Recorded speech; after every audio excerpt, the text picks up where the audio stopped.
Kenapa ya nggak ada duda yang mendekati aku?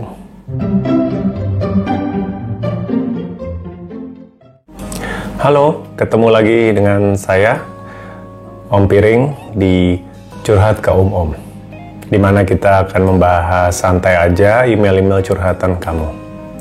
Kita langsung mulai aja ya. Hai Om Pir,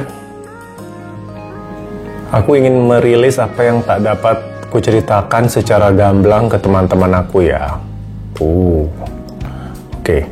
Jadi gini, aku seorang ibu tunggal, single mother ya, untuk anak-anakku yang beranjak ABG. Usiaku November besok 38 tahun. Aku menjadi single parent sudah berjalan 6 tahun. Selama itu, aku banyak didekati pria beristri. Malah pernah pacaran sama suami orang selama 2,5 tahun. Dan jujur itu adalah yang terdalam, sulit lupa hingga saat ini. Mencoba move on dengan berhubungan dengan pria baru, kok gak bisa juga ya lupa sama dia. Pernah lupa tapi cuma sebentar, saat aku pacaran sama pacar orang yang dalam beberapa bulan kemudian menikah. Sering aku bertanya, kenapa ya nggak ada duda yang mendekati aku? Kenapa kalaupun ada yang benar-benar usaha malah laki orang? Padahal secara fisik aku lumayan kok. Seks appeal aku tinggi, pekerjaanku settle juga. Tapi kenapa ya? Kok aku belum ditemukan sama yang pas kondisinya? Gitu aja sih Om. Salam, Ella. Oke Ella. Saya nggak akan mungkin seperti orang lain yang nasihatnya itu sabar gitu ya, jodoh sudah ada yang menentukan, tinggal tunggu aja dan lain-lain. Saya malah akan buka mungkin dengan analisa yang realistis. Analisa yang realistis ini begini. Menurut saya, secara statistik, ya memang kamu dikelilingi oleh pria-pria yang sudah menikah. Ya, kamu bilang usia kamu bentar lagi 38 tahun. Dengan asumsi pakem itu biasanya laki-laki lebih tua ya dari sang perempuan. Berarti kan target pasar kamu pria-pria di atas usia 38, ya nggak? Misalkan usia 40-an gitu. Nah, kita bicara statistik aja deh, gitu. Bicara statistik aja, kemungkinan besar kan kalau di Indonesia pria usia 40-an itu ya lebih banyak yang udah settle, lebih banyak sudah berkeluarga. Jadi, pertanyaan kamu, kenapa susah? Ya memang susah. Secara statistik ya, probabilitanya itu against you gitu. Kan beda kalau kamu perempuan usia 21, 22, 23, di mana cowok-cowok yang lebih tua dari kamu lebih banyak yang single. Sesimpel itu. Saya rasa kalau kita udah bisa menerima itu dulu, itu akan membantu gitu, memanage ekspektasi dan realita. Nah, berikutnya, dari segmen pria-pria yang umurnya masuk, itu berarti kan yang tersisa kamu harus mendapatkan duda kemungkinan besar ya. Mungkin aja ada pria single di usia segitu sih mungkin, tapi kita bicara secara angka, kemungkinan besar yang berstatus duda memang. Dan berstatus duda itu, saya nggak tahu statistiknya, mungkin bisa dicek nanti. Ya itulah kamu punya target pasar. Ini mohon maaf kalau saya membahasnya secara marketing, karena saya orang marketing. Jadi saya melihat ini dari sudut pandang orang marketing gitu. Jadi kalau kamu merasa susah gitu ya, ketemu orang yang tidak tepat, ketemu orang yang beristri, kata kamu,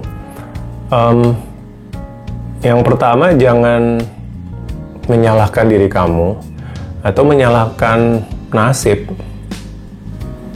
Ya karena memang keadaannya seperti itu gitu. Lebih cepat kita bisa menerima realita ini lebih baik.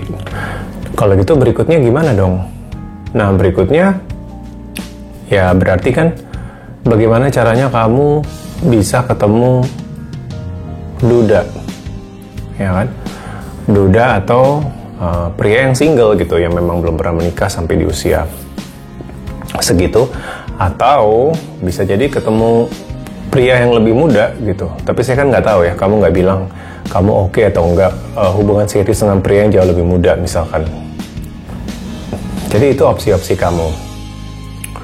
Nah sekarang kalau kamu udah tahu opsi kamu ada di mana, baru set strateginya gitu untuk lebih mendekati target segmen, target audience ini di mana. Saya mungkin nggak bisa so tahu ya mewakili suara perempuan single mother gitu ya, atau perempuan di usia seperti kamu mencari laki-laki. Ada beberapa alternatif gitu. Yang pertama, jangan ketawa tapi aplikasi kencan online. Terlepas dari mungkin stigma ya yang melekat di online dating app, tapi saya mengenal beberapa orang langsung loh yang ketemu suami dan istri itu di online dating app. Ada aja gitu. Jadi itu satu channel yang mungkin buat dipertimbangkan. Alternatif lain, saya nggak tahu kamu udah mencoba atau enggak, yaitu mendapatkan laki-laki yang memang sudah niat serius mencari pasangan. Dan ini kita bicara berarti layanan biro jodoh. Ya, saya belum mendalami, tapi saya mendengar ada beberapa layanan biro jodoh yang profesional gitu. Yang berarti kamu akan bertemu dengan laki-laki yang sudah diseleksi dong, dan laki-laki yang serius gitu mencari pasangan. Itu something yang harus kamu explore juga. Alternatif lainnya pertemanan memang. Ya, jaringan network sosial itu bisa sangat membantu. Hanya berarti kan kamu memang harus transparan ya gitu. Minta tolong friends do your magic gitu. Bukan Twitter do your magic, friends do your magic dong gitu. Bisa jadi itu menolong gitu ya. Minimal kalau nggak temennya teman, yang penting kamu kasih kriteria gitu. Saya mencari duda atau pria single dengan usia segini, kalau bisa orangnya kayak gini. Dan biarkan social network bekerja.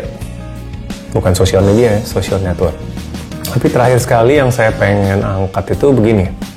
Saya pengen kamu punya flexible attitude tentang status kamu.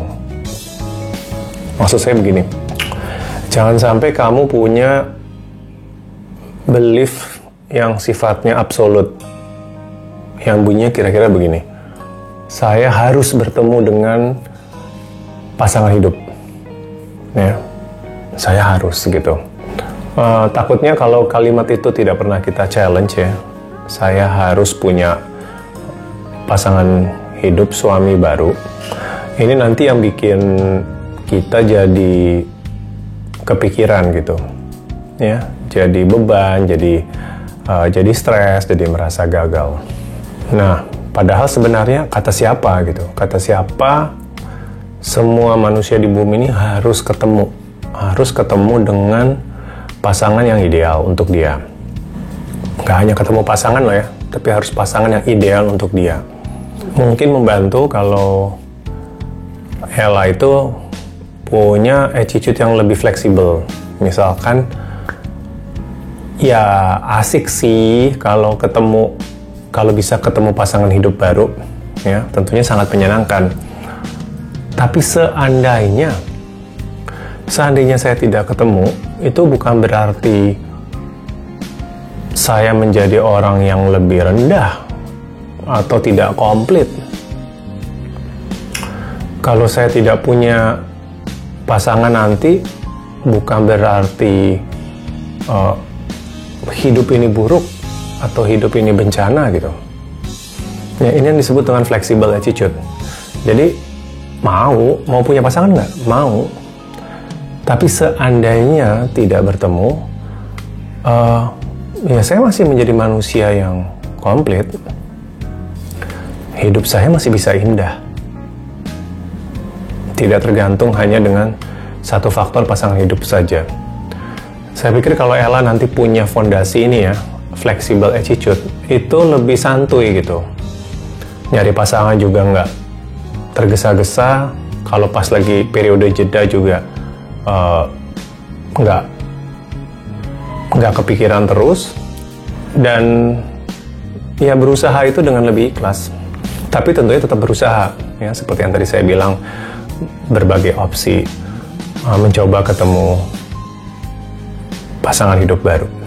Oke Ella, gitu aja. Semoga ada yang membantu dari celotehan saya. Terima kasih bagi yang sudah menonton episode ini. Jangan lupa di subscribe dan di like kalau kamu suka. Bagi yang ingin ikutan curhat juga, silakan email ke ompiring@gmail.com.